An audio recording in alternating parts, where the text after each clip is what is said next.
Það Snorri, nú undirbúninguna horfur meira til leikjanna sem þeir hafa spiluð á Ólympíuleikunum heldur en kannski til þessara tveggja síðustu leikja? Já, ég geri það. Þetta horfum við kannski á alla leikina og höfum svo sem hort og greint á alla og bæði Ólympíuleikana og HM-kvalið þeirra og leikina þeirra núna í haust. Þannig að við erum allan með nóg efni að þeim og fullt af hlutum að fara yfir, en það líka alveg þörf á því. Þetta er frábært lið, frábærir Ólympíuleikunum í sumar, eitthvað aðeins breytt lið en kjarninn svona sami og þjálfarinn sami, þannig að það er alveg að gera sér einhverja mynd af liðinu út frá því sem við höfum og það er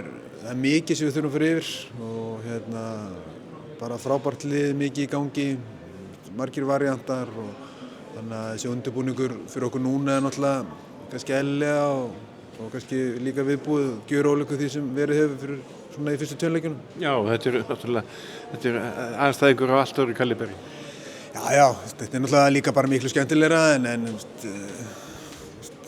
við gerðum samt fyrstu tveimleikjuna bara vel, bara ánægð með það, en bara gott að geta hakað við það, ýtt því frá sér og fara að einbeita sér að þessu.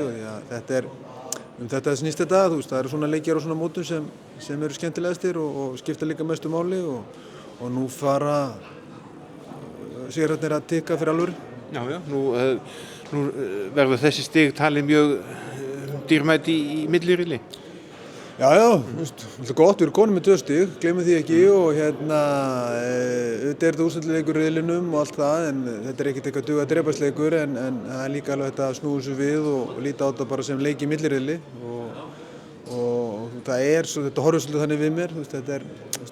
ég er svolítið komin inn í þann fasa að milliriðlin er að hefjast á morgun og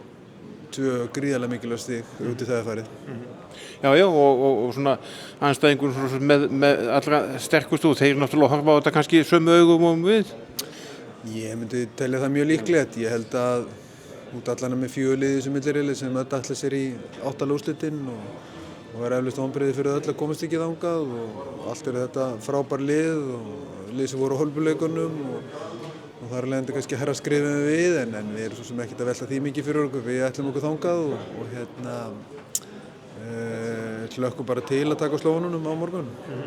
Og náttúrulega þarf alla fjölyrða það hversu mikilvægt það er að fá Aron aðeins inn fyrir þessa leiki heldur en fyrir en tilstóð? Já, ég held að það sé öllum hollt og það er alltaf betra að hafa Aron í standi heldur en ekki og með liðinu, bara sem fyrirliði og leiðtogi og náttúrulega sem leikmaður en við getum heldur ekki eitthvað hallað þetta tilbaka því að Aron er kominn og ég nefndi ekki að hann er nýstiginn upp á meiðslum, þá þarf að fara ég segi ekki varlega en við getum ekki reiknað með að hann geti bara spila 60 mínútur og tekið þetta allt bara í bakpokann og það á ekki að vera þannig og svona fyrir mína part það bara virkaði ekki þannig að ég held bara áfram hann taki ábyrgð og sinni sínu hlutverkum og gera þetta vel